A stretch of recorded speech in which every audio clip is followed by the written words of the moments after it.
안녕하십니까. 신의균의 군사TV 디펜스 브리핑입니다. 자, 오늘도 아주 중요한 군사무기 관련 소식 전해드리겠습니다. 자, 어제 우크라이나의 이 18개월에 걸친 공작으로 인한 드론 공격으로 40대가 넘는 폭격기들이 박살이 났던 러시아. 정말 이런 상황이다 보면 이 전쟁이 길어지면 러시아가 불리할 수밖에 없구나 라고 하는 것을 이번 사례에서 한 번 더 볼 수가 있습니다. 과거 소련 시절 썼던 무기인데 정말 레어한 무기예요. 레어하다는 것은 없다는 말이죠. 그러면 그런 것들은 박물관에 또 특히 이런 그 전체주의 국가들은 군사 박물관도 많습니다. 그럼 박물관에 전시를 해야 되는데 그것까지 끄집어 와서 지금 이렇게 전쟁에 투입했다라는 건데 어떤 무기인지 한번 보도록 하겠습니다. 자, 5가지 단신 먼저 보겠습니다. 영국의 아스투드급 잠수함 후속으로 또 핵잠수함 만드는데 이걸 12척 도입한다. 원래 지금 아스투드가 7척인데 5척을 더 늘리겠다라는 발표를 했고요. 여기서부터 미국은 인디펜던스급 LCS를 소해함으로 전환했고 이걸 제5함대 그러니까 중동 지역에 있는 바레인이죠. 이 5함대에 첫 배치했다라는 소식까지 보겠습니다. 첫 번째입니다. 영국이 현재 7척 체제인 공격 원잠 전력을 12척 체제로 확대한다고 발표했습니다. 아스투드급을 대체하기 위해 호주와 공동으로 개발하는 신형 공격 원잠을 12척 건조한다는 구상인데요. 아스투드급 7척을 만드는데 25년이 걸린 영국, 과연 이 12척의 공격 원잠은 언제까지 만들겠다는 것인지 모르겠습니다. 록히드 마틴이 F-35 전투기 단계적 성능 향상 구상에 따라 6세대 전투기 기술을 적용한 개량안을 준비 중이라고 밝혔습니다. 여기에는 더 향상된 스텔스 성능과 새로운 무장 옵션, 심지어 인공지능을 사용한 무인화 기술까지 포함되어 있습니다. 우리나라의 장보고 3급 잠수함과 유사한 덩치로 수출 시장에서 경쟁 중인 스페인 S-80 플러스 이삭 페랄급 잠수함이 특수부대 작전 지원을 위해 DDS, 드라이덱 쉘터를 장착한다는 소식입니다. 이 잠수함은 초도함 실험 단계에서 밸런스 설계를 잘못해 침몰할 뻔했었는데 과연 DDS를 달아도 자망 안전에 문제가 없을지 모르겠습니다. 지난해 6월 우크라이나 F-16을 격추하면 포상금을 지급하겠다고 밝혔던 러시아 국영기업 포레스가 F-16 격추 공로가 있는 장병 12명에게 포상금을 지급했다고 발표했습니다. 12명에게 1,500만 루블, 한화 약 2억 6,715만 원을 지급했는데 포상금을 받은 12명은 신형 지대공 미사일을 운용하는 부대원들이라는 사실만 알려졌습니다. 21세기 미 해군 건함 사업 최악의 실패작으로 불리는 연안 전투함 사업 LCS의 산물 중 하나인 인디펜던스급 캔버라함이 소해함 임무를 받아 처음으로 실전에 배치되었습니다.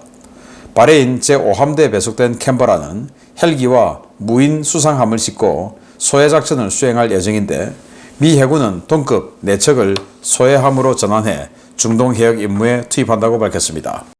네, 영국이 아스투드급 7척 있는데 자, 이걸 대체할 후속으로 12척의 신형 공격 원잠을 도입하겠다. 아니 지금 영국이 지금 뭐 45형 구축함 이런데 돈이 없어서 함대함 미사일도 지금 비워놓고 다니는 그런 군함들이 많죠. 그런 영국이 핵잠수함, 이 비싼 핵잠수함을 지금 7척보다 5척을 더 늘린다? 이게 지금 뭐 믿거나 말거나인지 아니면은 지금 이 우크라이나 전쟁으로 인해서 전 유럽 국가들이, 유럽에 있는 국가들이 국방 예산을 전쟁 전에 한 1%, 0.9% GDP 대비 이렇게 쓰다가 지금 국방 예산을 GDP 대비 2% 이상으로 다 올렸죠. 그리고 3%까지 가려고 하다가 미국이 지금 트럼프 시대에 들어와서 뭐 유럽은 니들 알아서 해라. 이러니까 지금 유럽 전체가 GDP 대비 국방비를 5%까지 늘리는 거의 뭐 유행에 들어갔습니다. 자, 그러다 보니까 영국은 그렇게 되면 지금보다 국방비가 뭐 한 3배 정도까지 되니까 뭐 충분히 할 수 있는 거 아니야? 자, 이런 생각을 하는가 본데 뭐 그렇게만 된다면 할 수 있겠죠. 문제는 영국의 재정이 정말 함대함 미사일도 제대로 달고 다닐 수 없을 만큼 열악한 상황에서 국방 예산을 지금보다 2배, 3배로 올릴 수 있을까? 요건 좀 의문이다 라는 거고요. 또 한 가지 이 소식에서 임무는 오커스, 그러니까 호주와 공동 개발하기로 한 그 핵 잠수함을 영국도 똑같은 걸 12척을 한다라는 건데 호주하고 지금 핵 잠수함 사업하고 있기는 한지 그것도 좀 궁금합니다. 네, 록히드 마틴이 F-35를 6세대급으로 성능 개량한다. 그리고 가격은 6세대 전투기의 절반 이하로 하겠다라고 했는데 이 F-35를 개량을 하면 이 F-35라고 하는 것은 우리 휴대폰처럼 우리 휴대폰도 뭐 시시때때로 업데이트 하지 않습니까? 그것처럼 이 F-35도 하나의 디바이스예요. 그래서 우리 휴대폰이라는 디바이스처럼 업데이트를 계속 해야 돼요. 안 하면 뭐 새로운 어떤 최신 사양을 사용할 수가 없어요. 그리고 후속 군수 지원도 못 받아요. 그래서 우리도 해야 되는데 만약에 6세대급으로 블락 5, 블락 6 이 정도에 가서 6세대급으로 업그레이드를 한다면 그 업그레이드 비용이 상당히 비쌀 텐데 대당 1,000억 원이 훌쩍 1,000억 원도 싸다라고 생각이 될 수도 있을 정도로 훌쩍 넘을 수 있겠죠. 그걸 과연 우리 정부가 할 것인가? 또 국민들은 뭐 우리 같은 사람들이야 그건 당연히 해야 되는 거야 라고 할 수 있지만 일반 국민들이 아니 전투기 업그레이드에 1,000억 원을 준다고? 전투기 새로 그냥 하나 사지 KF-21 그냥 사라 이렇게 할 수도 있는데 야 이거 조금 한편으로는 좀 걱정이 되기도 합니다. 자, 스페인의 S80 플러스 3,000톤급이죠. 우리하고 수출 시장에서 계속 경쟁하고 있는 건데 여기에 선체 위에다가 DDS를 달겠다. 드라이독 쉘터, 그러니까 특수부대 침투형 소형 잠수정이죠. 뭐 쉽게 말하면 그걸 위에 얹으겠다. 아니 이거 초도함이 자망했다가 자망 테스트하러 들어갔다가 뭐 큰일 날 뻔했죠. 배가 뒤집어질 뻔했는데 뭐 물론 뭐 그 사이에 수정은 좀 했겠지만 이 위에다가 또 뭔가를 잠수정을 또 얹으면 이게 밸런스가 맞겠나라는 생각이 드는데요. 오하이오급 핵 잠수함 위에 DDS를 얹고 다니는 거 많이 보셨죠. 물론 그 정도 덩치는 안 하겠지만 그래도 오하이오급처럼 거대한 핵 잠수함하고 이 3,000톤짜리 잠수함하고 다른 건데 여기다가 그 특수부대용 DDS를 설치하겠다. 뒤집어지면 큰일 나는데 네, 좀 무리하는 것 같습니다. 자, 러시아의 국영 기업인 포레스가 작년 6월에 덴마크, 벨기에, 네덜란드 이 3개국이 주는 F-16이 이제 우크라이나로 들어가기 시작하는 그 시점에 1년 됐죠. F-16 격추하면 상금 줄게 했는데 실제로 이제 격추 사례가 나왔고 알려진 바로는 토탈 3대가 격추됐다고 하죠. 우크라이나는 인정 안 하고 있습니다만은 3대가 격추된 걸로 판단하면 됩니다. 24대의 F-16이 지금 우크라이나에 들어갔고 그 중에 3대가 격추됐다. 자, 이런 상황인데 그 격추한 사례 중에서 대부분 다 지대공 미사일 부대에 근무하던 사람이죠. 부크 M3 그리고 S400 뭐 이런 미사일들이 될 텐데 그 운용병들이 1인당 2,226만 원 정도의 보상을 받았다라는 건데요. 네, 그 병사들은 네, 좋겠습니다. 네, 정말 참 이거 처음 나왔을 때 우와 대단하다. 어떻게 이런 전위적으로 생긴 군함이 나올 수 있냐라고 했는데 이게 정말 역대급 망작 아니겠습니까? 폭망했어요, 폭망. 이거 하나 만드는데 7억 달러. 무장이라고 달랑 한 포 하나 딱 있는 이 군함 하나 만드는데 7억 달러. 1조 원이죠, 1조 원. 우리 세종대왕급 이지스함하고 비슷한 가격이었어요. 말도 안 되죠. 써먹을 데가 없는 겁니다. 그러다가 이거 도대체 계약은 뭐 조선소라고 많이 했고 계약해놨으니까 계약 뒤집을 수는 없고 지금도 또 생산이 또 되고 있어요. 그런데 이거 어떻게 하냐? 쓸 데는 없고 그래서 소해함으로 4척을 개조를 한 겁니다. 그래서 첫 번째 소해함이 나왔고 그 소해함을 지금 이제 5함대에 배치를 했다라는 거예요.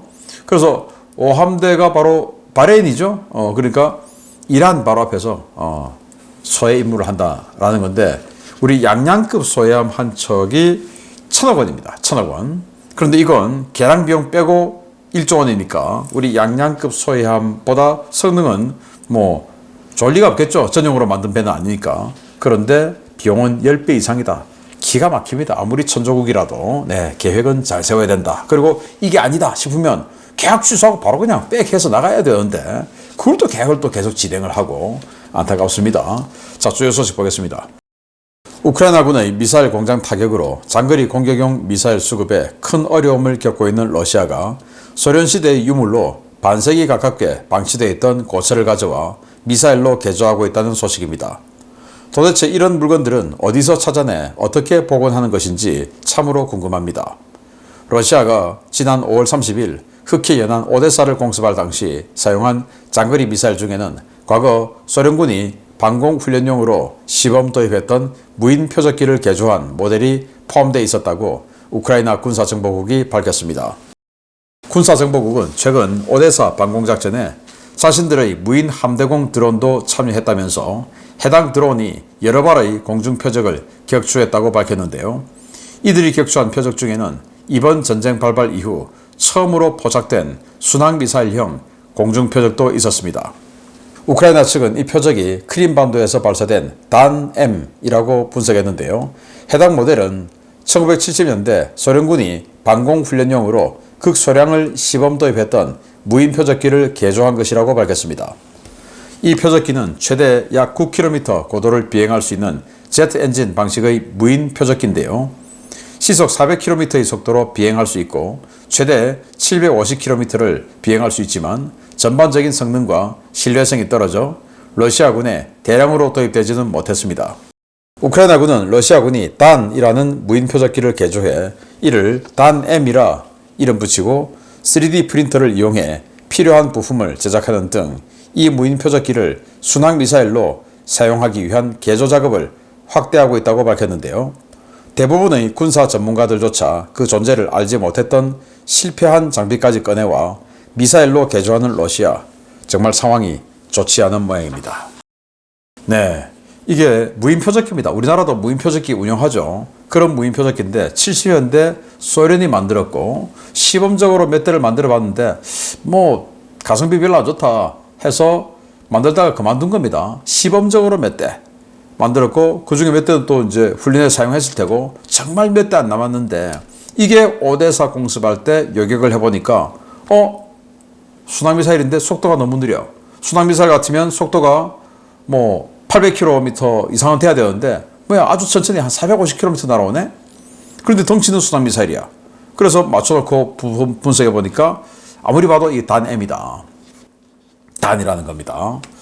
자, 그래서 이번에 우크라이나가 단-M을 격추하는 영상이고요. 자, 이렇게 격추를 했는데 자, 그러면 이렇게 적게 정말 적은 수량이 남아있으면 박물관에 있어야 되죠. 지금 이제 박물관에 전시되어 있는 단-M 드론인데 박물관에 있어야 되는 거를 이거 하나라도 시속 450km 속도로 날아가고 덩치가 이만큼 되는데 이게 뭐 끝까지 공격에 성공할 가능성이 있겠습니까? 없죠. 그런데도 끌고 나와서 박물관에 그냥 뭐 사라지고 그렇게 이제 부품이 없으니까 또 3D 프린터를 만들어서 이렇게 재생시켰다라고 하는데 저는 박물관에 있는 것들을 이를테면 우리 용산에 있는 전쟁기념관에 뭐 이런 것들 많이 있습니다. 이런 것들을 끌고 나와서 개조하면 날아다닐 수 있다. 이거 아니겠습니까? 와, 정말 놀랍다. 그리고 뭐 우리 전쟁기념관도 그렇지만 미국 그 애리조나주 투싼에 가면 아르막이 있습니다. 거기 정말 이 항공 박물관이 있는데 와, 어마어마하게 많은 전 세계 거의 뭐 모든 전투기 군용 비행기가 최신 거는 없지만 다 있어요. 그것도 개조하면 된다라는 거 아니겠습니까? 정말 참 어떻게 이걸 할 수가 있는지 희한하다. 그럼 우리나라도 지금 뭐 여주 휴게소에 팬텀기 한 대 있죠. 영동고속도 여주 휴게소에. 저는 이 휴게소에 왜 팬텀이 있냐라고 지금도 참 의문인데 또 전국 각 대학에 뭐 F5 팬텀 뭐 이런 것들 많이 가 있는데 이거 나중에 복원하면 되는가 하는 생각이 좀 드는데 그렇게 되면 우리도 꽤 괜찮겠다라는 생각이 듭니다. 그렇게 하기 전에 그냥 치장하는 것이 제일 좋다. 퇴하겠다고 다 나눠주고 이런 거 하지 말고 이제 보니까 치장 좀 하자라는 생각도 듭니다. 마치겠습니다. 감사합니다.